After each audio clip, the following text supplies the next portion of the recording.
What if you could lose everything, not for being stingy, but for pretending you were generous? In a room full of worship, one couple stages a gift to buy honor, and the cost becomes terrifyingly real. So why does a single lie turn a peaceful gathering into holy ground? Before anything breaks, the atmosphere is almost radiant. Ordinary people in Jerusalem sharing meals, prayers, and needs without keeping score. No one is forced into poverty. It's more like open hands in a closed-fist world. And in that kind of room, reputation suddenly feels like currency, especially when everyone is watching. People have started selling property, not because they must, but because love is spilling over into practical care. When a gift is brought, it's placed down in public, at the apostles' feet, like worship you can hear.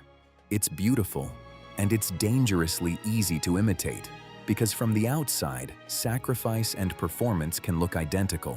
One man, Barnabas, does it with a kind of unself-conscious sincerity. He sells a field, brings the proceeds, and simply lays it down. No speech, no bargaining, no attempt to control the moment. And that's when the contrast sharpens, because another couple sees what honor looks like and starts calculating how to get it. Ananias and Sapphira sell a piece of property too. The money is real, the sale is real, and the choice is real. They keep back part of the proceeds. But the plan isn't just to give less, it's to be seen as giving all. The lie isn't in their hands, it's in the story they want everyone to believe. Imagine the rehearsal without words, the practiced calm, the shared script, the agreement to hold the same number in their mouths. They don't need to steal from anyone, they only need to curate what the community sees. And the most chilling part is how normal it feels, like a small edit for a big reward.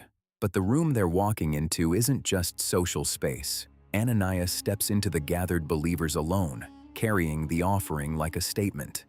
Faces turn, curious, grateful, ready to celebrate generosity. He sets the bundle down where gifts are set down, in that simple, sacred place at the apostles' feet. And for a heartbeat, it looks like devotion. Until Peter speaks as if he can see through cloth and coin. Peter doesn't accuse him of being poor. He doesn't say, "You should have given more." He goes straight to the core.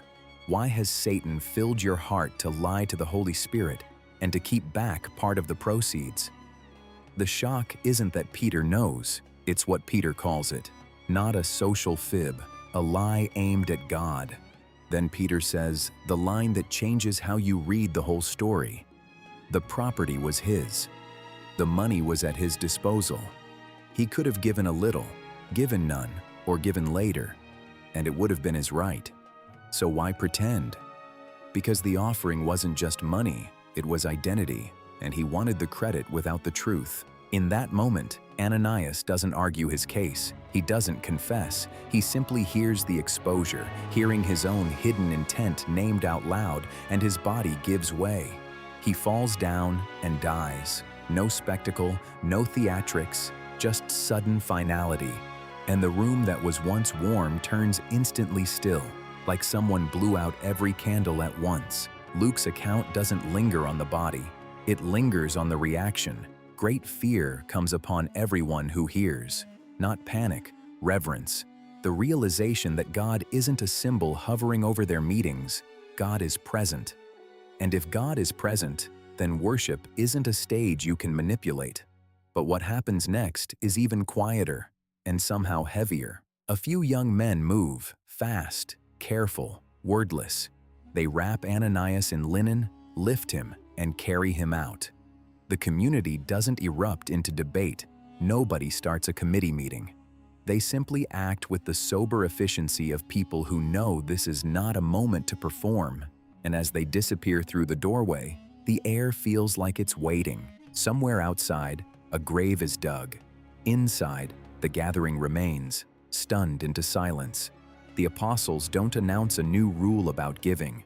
There's no sermon about percentages. The only thing that has changed is the weight of truth in the room. And then time passes. 3 hours, long enough for a lie to settle into someone's bones. If you're tracking with this story so far, take a second and hit like, because this isn't just ancient history, it's a mirror. And if you want more Bible narratives told with context and reverence, Subscribe so you don't miss the next episode, because Sapphira is about to walk in and she has no idea what she's stepping into. Sapphira arrives alone, unaware of what has happened. She's dressed for an ordinary day, but the room she enters is not ordinary anymore. People look at her differently, like they're trying not to speak. She crosses the threshold, and the silence meets her like a wall.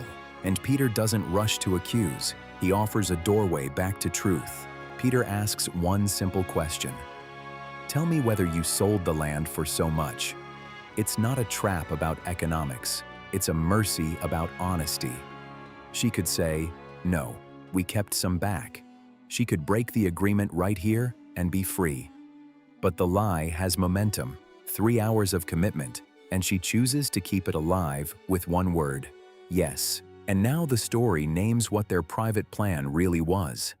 Peter says they agreed together to test the Spirit of the Lord, as if God's presence in the church is something you can probe, measure, and outsmart, like the community is holy, but not that holy. As if the Spirit is near enough to bless the performance, but too distant to notice the script. Peter points to the doorway and says the feet of the men who buried her husband are at the door, and they will carry her out too. It's a sentence that lands like stone, not because it's dramatic, but because it's calm. The room hears it and understands. This isn't about public embarrassment. This is about the holiness of God meeting a rehearsed falsehood. Sapphira falls down and dies, just as suddenly, just as quietly. There's no cheering, no vindictive satisfaction, only the awful stillness of consequence. The young men enter, see her there, wrap her, and carry her out to be buried beside Ananias. 2 bodies, 2 choices, 1 shared agreement, now ending in the same silence, and the church is left standing in it. If you've ever heard this story used like a threat, give everything or else. Acts won't let that stand. Peter already said the money was theirs. The issue was never the amount. It was the lie in a sacred moment. They wanted the honor of total surrender while keeping control behind the curtain. And that's why this scene feels like stepping onto holy ground without taking off your shoes. Luke closes the episode with the same phrase again. Great fear came upon the whole church, and even those outside who heard. It's one of the earliest times the word church is used here, and it's defined by awe, not branding. The community learns in one terrible afternoon that God cannot be managed by optics. But that raises a harder question. Why so severe, so early? Acts places this right at the beginning, when the church is young and exposed, when a pattern can set like wet clay. If hypocrisy becomes normal here, the poor won't be protected, trust will rot, and worship turns into theater. So the story functions like a warning flare. The Spirit is not a mascot for our image. And if that's true, then the most dangerous sin in a holy community might not be greed, but pretending. Notice, too, how mercy is woven in quietly. Sapphira is given a direct chance to tell the truth. Peter's question is a lifeline, not a riddle. The tragedy is that lies are rarely one-time events. They become a posture you have to maintain. And once you've decided your image matters more than reality, even an open door back to honesty can look like a threat. It's also worth seeing what Luke does not say. He doesn't claim the church became paranoid, hunting for hidden sins. He doesn't describe people giving more to avoid punishment. He describes fear, reverent awe that guards sincerity. The hush after the burials becomes a kind of protection. Worship is not a place to cosplay devotion. But that still leaves us with the mirror. Where do we do this today? Because the temptation is timeless, to look sacrificial while staying safe, to be called faithful while keeping a private exit plan. Sometimes it's money, sometimes it's confession, sometimes it's the story we tell about ourselves, carefully edited to earn applause. Ananias and Sapphira didn't collapse because they were imperfect.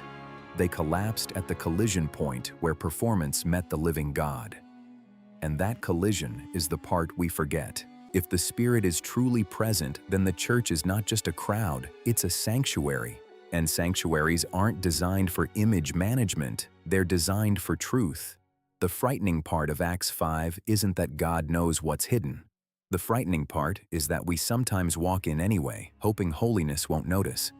But what would it look like to choose honesty before we're forced into it? Acts 5 doesn't invite you to fear generosity, it invites you to fear pretending. It tells you God is not impressed by the size of the gift, but He is attentive to the truth of the heart. In a community built on trust, deception is never private. It poisons the air everyone breathes. And maybe that's why the story is told with such restraint. No gore, no drama, just the weight of reality. Picture the aftermath. The young men return, hands empty now, eyes lowered. The apostles remain, the believers remain, the needs in the city remain. Life continues, but it continues with a new sobriety, like a bell ringing in the chest every time someone steps forward to speak. The church doesn't become less loving, it becomes more real. And that's the question this passage leaves hanging. Are we willing to be real without being seen as heroic? Because the couple's tragedy wasn't that they wanted to participate, it's that they wanted to participate without surrendering control of the narrative. They wanted the community's warmth, the spiritual credibility, the honor of devotion, without the vulnerability of truth. And Acts calls that testing the spirit, like pushing on the edge of a cliff to see if gravity is real.